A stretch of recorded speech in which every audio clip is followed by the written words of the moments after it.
Going to go back to what we covered previously, since it's been such a long time. We're getting close to the end. We're up to Matthew 27, the end of the other gospel accounts. John actually covers more moving forward here than the other three do, but they've all got important things that they bring in their record. So last time we covered Matthew 27, verses 35 to 39. Mark 15, Luke 23, John 19, and that was the beginning of the crucifixion. So when we use the word crucifixion, we tend to think of the finality, the end of the death process, the execution, if you will. But in the Roman meaning of it, it was the whole process. So the scourging, the beating, the flogging, the nailing to the stake, the stauros or the cross, that was all part of the process of crucifixion. So he's being crucified the whole time. He was actually then put on the stake, the cross. It was put in the ground. So again, this didn't need to be really high. It just needed to be high enough off the ground that their feet were not resting on the ground. So it's probably only a foot or two below their feet. And so, as we'll see as we progress, the soldiers could break their legs easily, or they could put a spear through the side easily, or they could even give them something to drink, which it doesn't sound as magnanimous as you might think, but we'll get to that as well. So this is 9 a.m. roughly to noon, 3 hours of this process, this part of the process. This is going to be Wednesday of Abib 14, the daylight portion of the Jewish reckoning. This is the day before the first day of unleavened bread. Passover was the night before. So all of this has to conclude this day, because the next day being a holy day, the Jews would not allow the Romans to have a criminal on the cross. And that goes back to the Old Testament, that God said, don't leave them on the tree overnight.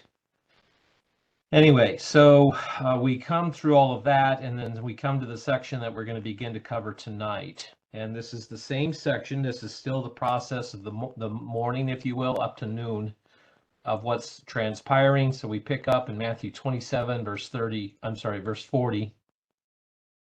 And so this is Pilate, and this is the Jewish leadership, and this mocking that has gone on as well. In this case, it's the Jewish leadership, and it's the crowd being incited by them to continue to try to humiliate Christ. And so they say here, as Matthew records, "You who destroy the temple and build it in 3 days, save yourself.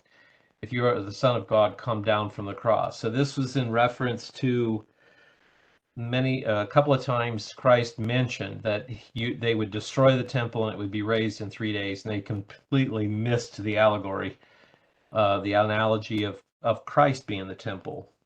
And that's why with his spirit in us, we are also part of that temple now.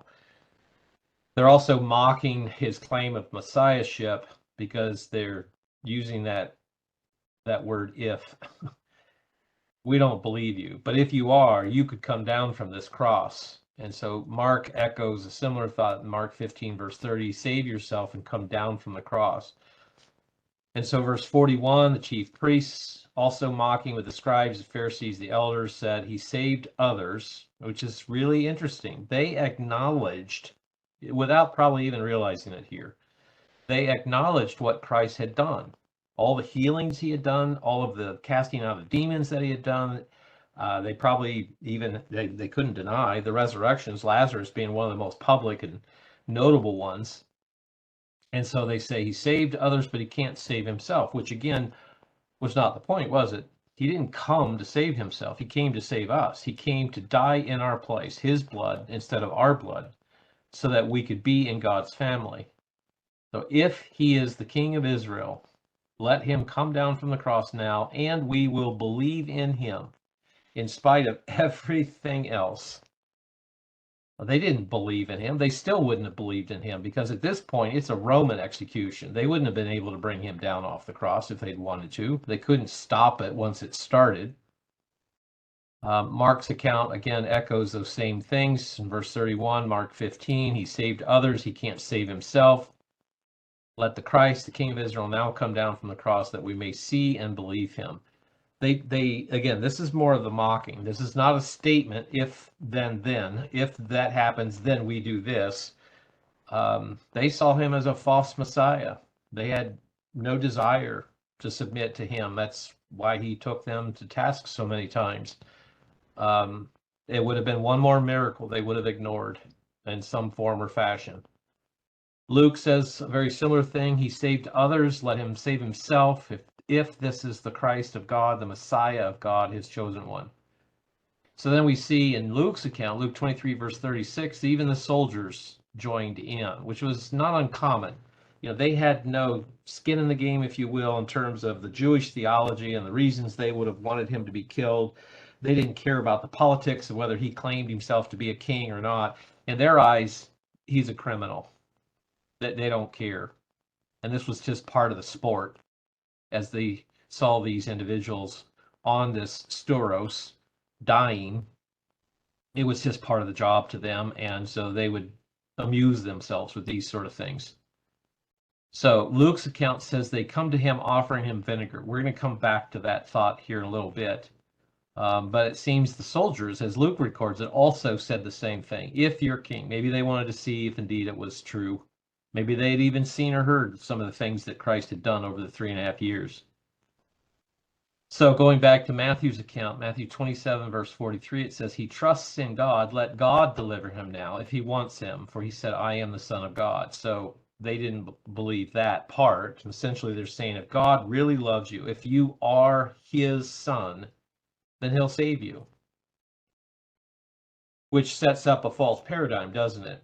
So that when Christ dies, they can say, well, obviously he wasn't the Son of God, or God would have saved him. This is their obligation of telling God how this needed to be. So verse 44 says the robbers also. So remember that there are two other men that are being crucified at the same time, but they're not just robbers. Going back earlier, what we read in Luke 23, verse 19, they were murderers as well. This was what crucifixion was designed, if you will, to be used for. These were hardened criminals. They had usually committed either a capital crime or something against the Roman emperor or the Roman Empire, and they were executed. So those men initially cast aspersions on him as well, as Matthew 27:44 says, and the end of Mark 15:32 says, the robbers also who were crucified with him cast on him the same reproach. Mark's account says they insulted him. So going to Luke 23 and verse 38, we continue in the account. It says the inscription was also written over him in the letters of Greek, Latin, and Hebrew. So you had these languages that were used enough in Roman Palestine, Judea, that anyone that would have looked on these individuals, especially Christ here, would have understood what the claim was. And so they wrote, this is the King of the Jews. If you remember, Pilate wrote that. The leaders of the Pharisees and Sadducees didn't want that. They said, he claims this, we don't. But he says, I've written what I've written. So this is where it sits, the King of the Jews. So we go back to the criminals, verse 39, it says, one of the criminals who was hanged insulted him, hanged as in attached to the post, hanging from his arms, basically, not hanged by his neck. If you are the Christ, save yourself and us. There's quite a vested interest there, isn't it? You know, not only prove this, but save us as well. But it seems that one of the two now has a change of heart, even though going back to Matthew's account, they cast their reproach. Mark's account says insulted him. One continues, this other one seems to change his tune here. So the other one answered, this is Luke 23:40, answered and rebuked him, rebuked the other criminal. Don't you even fear God, seeing you are under the same condemnation? You have been given the same sentence of death. And I guess it didn't dawn on either of them initially, but now it comes clear to this other criminal here. And so he says, verse 41, we indeed justly, we have the condemnation and we know why. We know what we did. We deserve this punishment. Notice, for we receive the due rewards of our deeds. But this man has done nothing wrong. Even they knew. And criminals usually know that, don't they? They can tell when someone is innocent because they've been around enough people who lie. They are part of that. They've been deceptive, all those things. They can read these situations a little more familiar, with a little more familiarity. So Luke 23, verse 42, that criminal says to Jesus, Lord, remember me when you come into your kingdom. So it makes me wonder here, they must have heard some of what Christ taught, and there was probably a bigger context of news, if you will, about Christ. Even if they didn't hear him directly, this was probably the buzz all around, especially Jerusalem at this time, but maybe even the outside of that area in Judea, because he knows here what Christ preached, and that is the kingdom of God. He knew that there would be a kingdom, this criminal. He recognized at this point that this is the Messiah. He's responding in this sense. And so then verse 43, it says, Jesus said to him, assuredly, I tell you today, you will be with me in paradise. Now, the Greek does not have punctuation. And in a lot of English translations, it would say, to use this translation here, assuredly, I tell you, comma, today you will be with me in paradise, is the way it's in a lot of translations. We know that's not true, and we know it from a simple point of logic. Was Christ in heaven as soon as he died? He was not. It was 3 days and 3 nights later, what we would call late Saturday afternoon, before sundown. So we know that is not punctuated properly, that it is more accurately. I tell you today, I'm telling you now, he says to this criminal, you will be there. He will have opportunity. So I did not include, I did last time starting to say this, but in Luke 23, verse 34, begins what many call the 7 last utterances of Christ, the 7 last statements. And in Luke 23, verse 34, it's the statement, Father, forgive them, they don't know what they're doing. This is as he was put on the cross initially, 9 o'clock in the morning or so. This verse in Luke 23:43 is the second of the 7 expressions. And he shows, again, the hope, the promise of the kingdom. Then going back to Mark 1, that was what he came to preach. So to continue in John's account, we switch over to John 19, verse 25. It says, but there were standing by the cross of Jesus, his mother's sister, Mary, the wife of Clopas, and Mary Magdalene. So we had these women. Now the Jews would allow this. They would actually allow crowds to gather. They wanted to use this as a humiliating enough spectacle that it would be a deterrent, if you will, a very public humiliation and deterrent. But oftentimes the families would be there to be with these individuals in their last moments before they died. Mary, the wife of Clopas, was cousin to Mary, the mother of Christ. And so this is confusing to some because there's so many Marys mentioned. Mary Magdalene was no relation at all. She's the one that put the oil on Christ's feet, wiped with her hair. So you have these women that are standing there. And to continue in John's account, therefore, I flipped too fast. Therefore, when Jesus saw his mother and the disciple whom he loved standing there, and John writes almost in a third person. He doesn't identify himself directly, but reading this account and reading other accounts, we know that he's speaking of himself. So initially, all the disciples forsook him. Peter, more notably, was standing outside the crowd. John seems to have been in the praetorium when Pilate was having his interaction and so forth, and so he was back with John, probably more than the others, but he's now also next to the cross.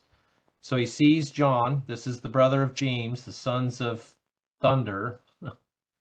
Um, and he says to John, seeing his mother there and his mother. So he says to his mother, excuse me, woman, behold your son. And the term woman would not be heard as derogatory in that time as it does to us. It seems very dismissive to us. It was not. It would be much like saying mother, or in other contexts for a woman, not your mother, friend. It's not a term of endearment, but it's not, it's just an acknowledgement. Woman, behold your son. Now, what he's doing here is, in his last moments, he wants to make sure that his mother's taken care of.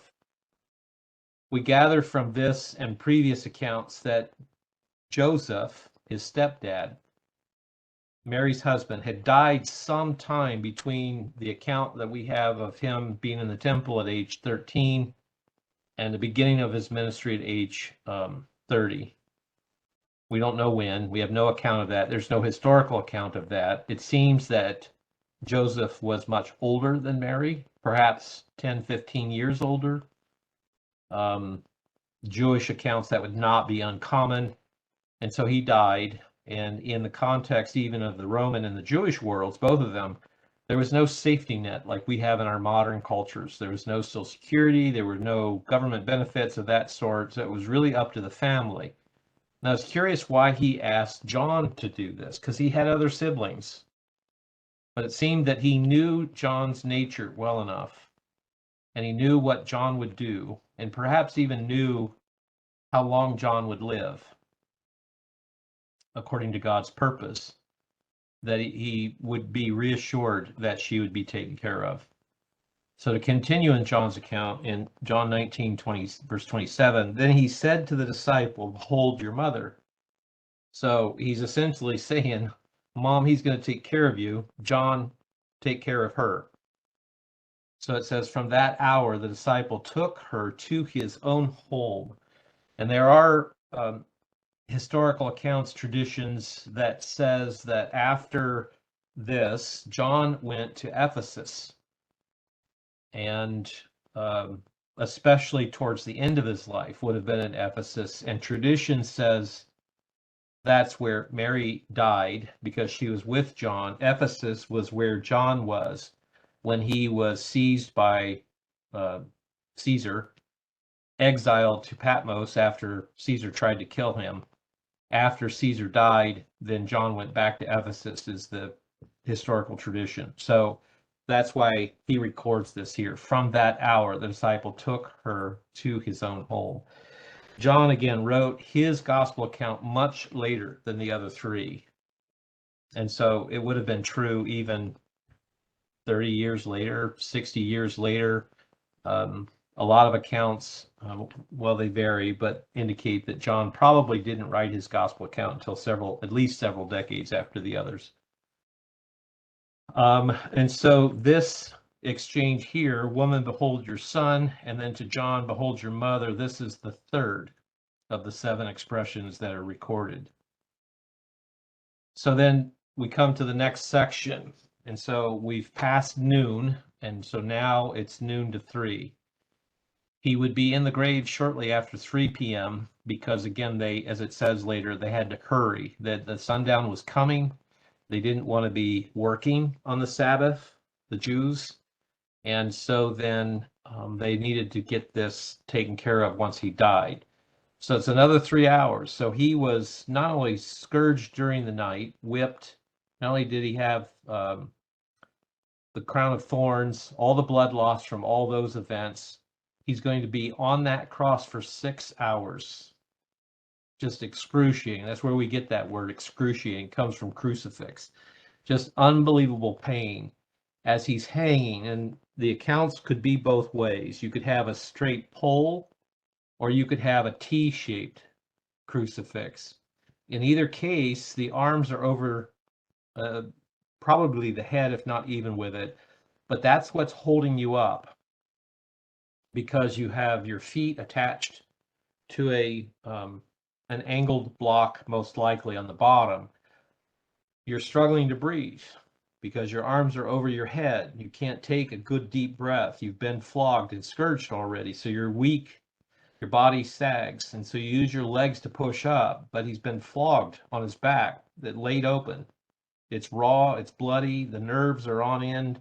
And so every time he pushes up, you're going to have more pain just rack through the body. And so 6 hours of this. So to go back to Matthew's account, Matthew 27, verse 45, it says, now from the 6th hour. And this would have been the accounting according to daylight portions. Christ even said this in one of his parables, are there not 12 hours in a day, meaning 12 hours day and night? And Judea is close enough to the equator that the days and nights, according to the year, don't change dramatically like they do here in the northern hemisphere. And so of the 12, you're looking at 6 would be half, which would put it roughly around noon. So from noon, there was darkness over all the land until the 9th hour, which would have been 3 p.m. Sundown, roughly around 6. So unusual darkness. This is why Matthew and Mark and Luke all say this. It was not typical. This is not waning daylight. That wouldn't have happened till closer to probably 4 o'clock, like it does for us. And so continuing Matthew's account, verse 46, it says, about the 9th hour, Jesus cried with a loud voice, saying, Eli, Eli, lama sabachthani, that is to say, my God, why have you forsaken me? So this is Aramaic, Eli or Elio. This is Aramaic. It would have been the common language of the Jews, the average Jew, if you will. Hebrew would have been the language of the scribes, the Pharisees, the Sadducees. Most of his audience wouldn't have been Greek, wouldn't have been Roman. So this is his everyday language, if you will. But Matthew and Mark both transliterate it for us. My God, I'm sorry, that's not right. Translate it for us. My God, why have you forsaken me? Now, the Greek word there for forsaken is very interesting. It literally means to leave behind, to forsake, to desert. What we've historically taught in the Church of God was that as his life is ebbing, he's feeling something that he's never felt before, and he's getting close to death. He knows that. And this is something he's never experienced before. He doesn't feel God's presence the same way. Now, there's controversy with some that say, well, God never forsakes us. We have verses that reassure us of that. But we also have verses like Isaiah 59, too, that tell us that our sin does separate us. So, however this played out literally for Christ and the Father, what that felt like in their relationship, Christ was forsaken, if you will, in the grave for the next 3 days and 3 nights. The Father was not with him. He had to go through this part by himself. The Father could not be there. As Christ became our sin sacrifice, as he paid the price with his blood. So this is my God, why have you forsaken me, is a reference to Psalm 22, verse 1. And I'll just read that to you. My God, why have you forsaken me? Why are you so far from helping me in the words of my groaning? So even though he says this, and we can see the reference, the crowd did not understand what he was saying. Because in the very next verse in Matthew and Mark's account, in Mark 27, verse 47, it says, some of them who stood there when he heard it said, this man is calling Elijah. So they completely misinterpreted what he was saying. Eli, Eli. So Mark has the same thing. So this is the fourth utterance, if you will, of the 7 expressions. And again, Christ was probably feeling something he'd never ever felt before, this separation from the Father, as it began to take place. So in Matthew's account, verse 48, it says immediately one of them. We don't know who the them is. It could have been a soldier. It could have been one of the women. Could have been somebody in the crowd. But this was my reference earlier about him having wine vinegar. The soldiers, you can imagine how dehydrated an individual would have been after multiple hours of scourging, flogging, and then multiple hours on the cross. The loss of blood would make an individual extremely thirsty because they're getting dehydrated. If they had something to drink, that would only prolong the death.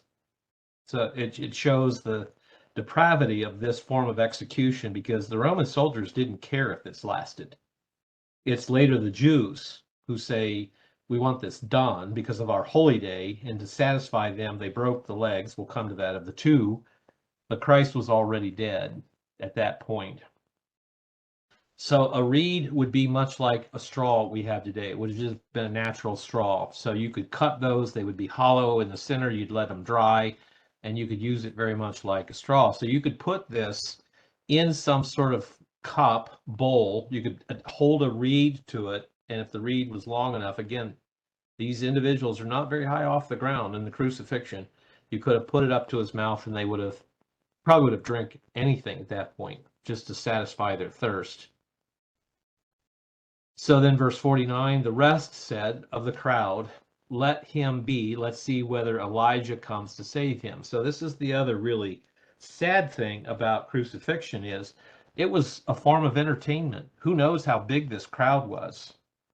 But to have something like this happen around Passover and unleavened bread, there were all kinds of other Jewish individuals from different parts of the Roman Empire that had come back to Jerusalem for the holy days. The crowd could have been very, very large. And so this was sort of a spectacle as much as anything else.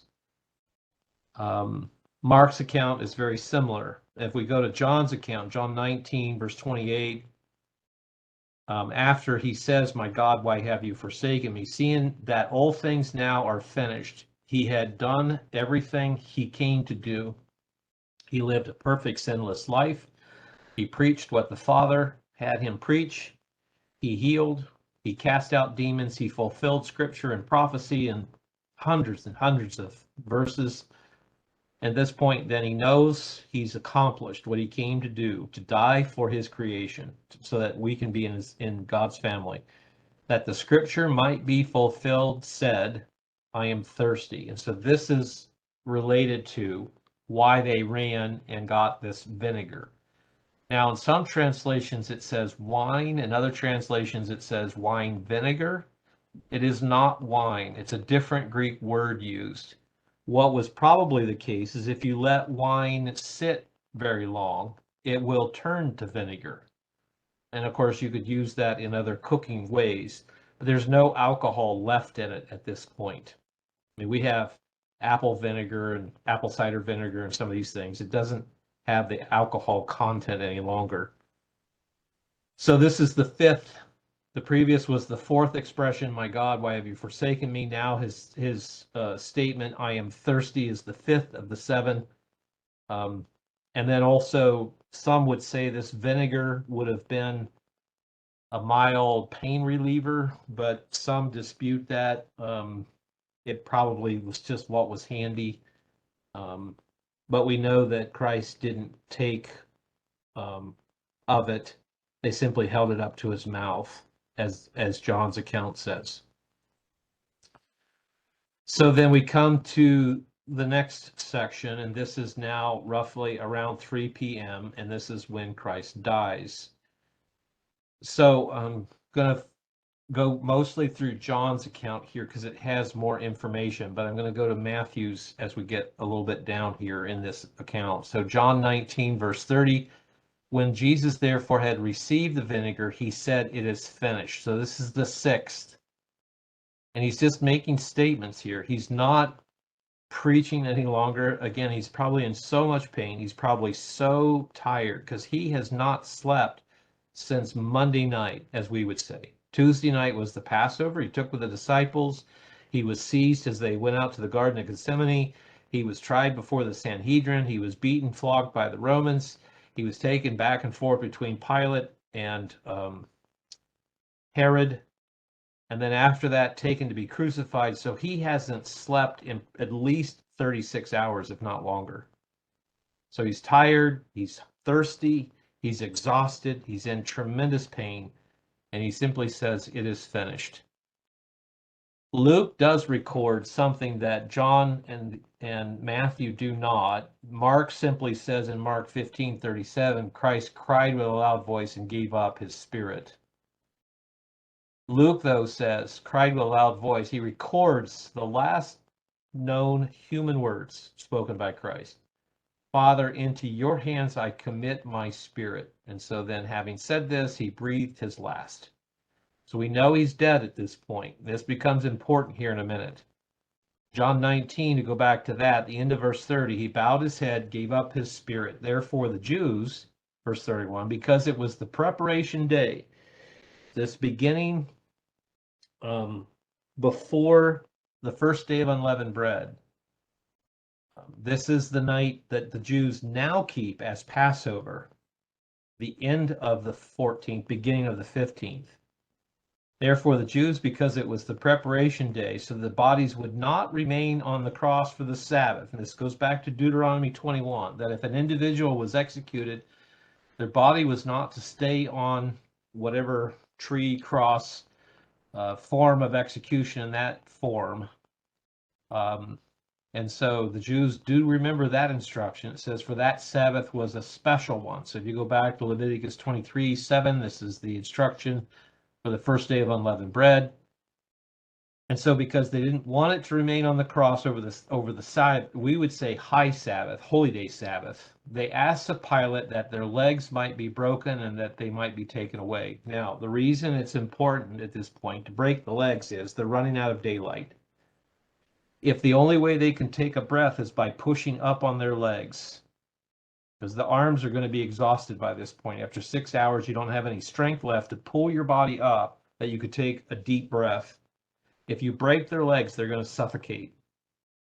And this is important because if you go back to the Old Testament instruction regarding the sacrifices, none of the animal sacrifices were to be strangled. And that's essentially suffocation. The animals were to have their throats slit, basically. They would bleed out very quickly. They would not live very long. And this is essentially how Christ fulfills those offerings as well, those physical sacrificial offerings. He did not suffocate, and there are some who still believe that he did. But if he had suffocated, then it would have invalidated the sacrifice according to the Old Testament instruction. And it was Christ as the pre-incarnate that gave that instruction to Israel. So he wouldn't have violated his own instruction. So if it breaks their legs here of the criminals, they're going to die within a couple of minutes. They're not going to be able to breathe. And then once that happens, is that they might be taken away. Then they could be taken down off the cross. They could be taken away to be buried wherever they were going to be buried. So John 19, verse 32, therefore the soldiers came and broke the legs of the first and the other who was crucified with him, the two criminals. But when they came to Jesus, verse 33, saw that he was already dead, they didn't break his legs. So that goes back to Psalm 34, verse 20. So let me read that to you. Psalm 34, and in verse 20, simply says, he guards all of his bones, not one of them is broken. And again, even in the animal sacrifices, those bones were not to be broken. They were to be cut in a certain way. The entrails, the liver, the kidneys, and so forth, those were to be taken out, in most cases to be washed, offered on the fire before God, but they never broke the bones. They would separate sections, but they would not break any. So in Numbers 9, and in verse 12,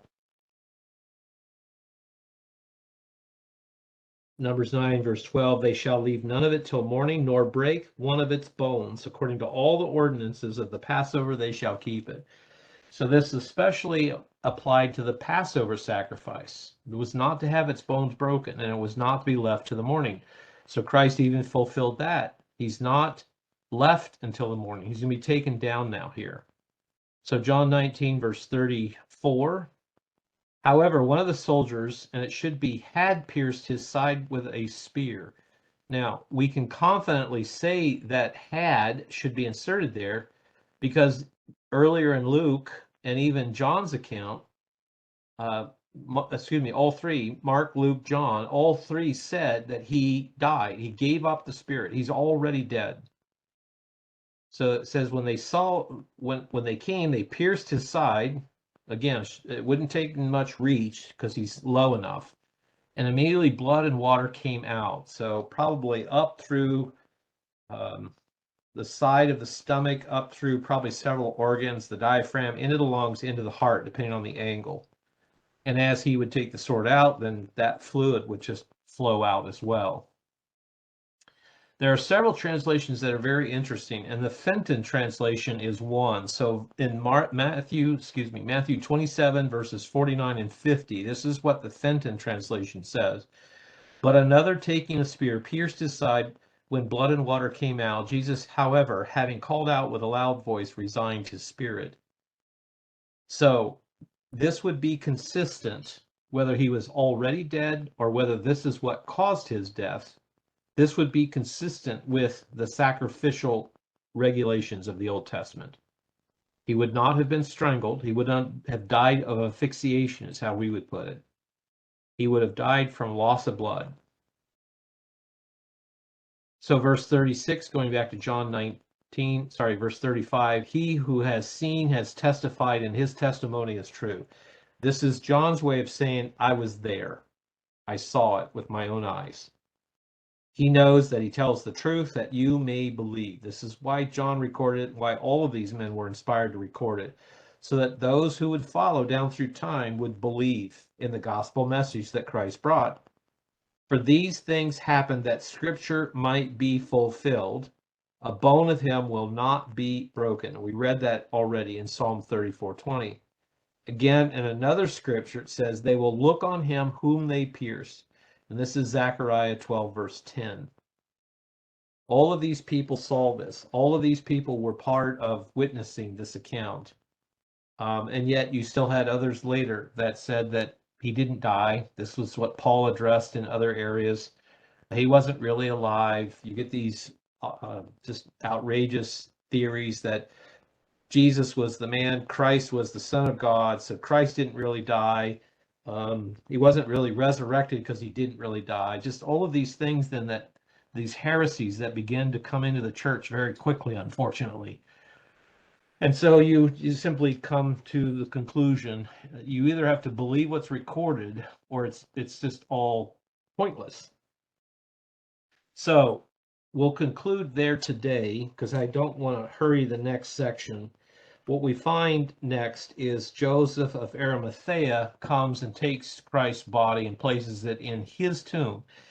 Joseph of Arimathea is a very interesting individual. We have just sketches of his life, but some accounts say that he was very wealthy. If he had his own hewn tomb in Jerusalem, that would have probably made him very wealthy. Some also say that he was a tin merchant. You might not think that's such a big deal, but in order to make brass, you have to bronze, you have to have tin. And the only place in the Roman Empire that had tin was southern England. And that gets into other accounts I may bring up next time. But so then in very short order, you have Christ being placed in the tomb. And then, the Pharisees come in and say, well, you need to place a guard there because, his disciples would come and take his body. And of course, the resurrection accounts and so forth. So we're coming close to the end. We should be finished with this probably in another 2 or 3 Bible studies. But that's where we will leave it for tonight.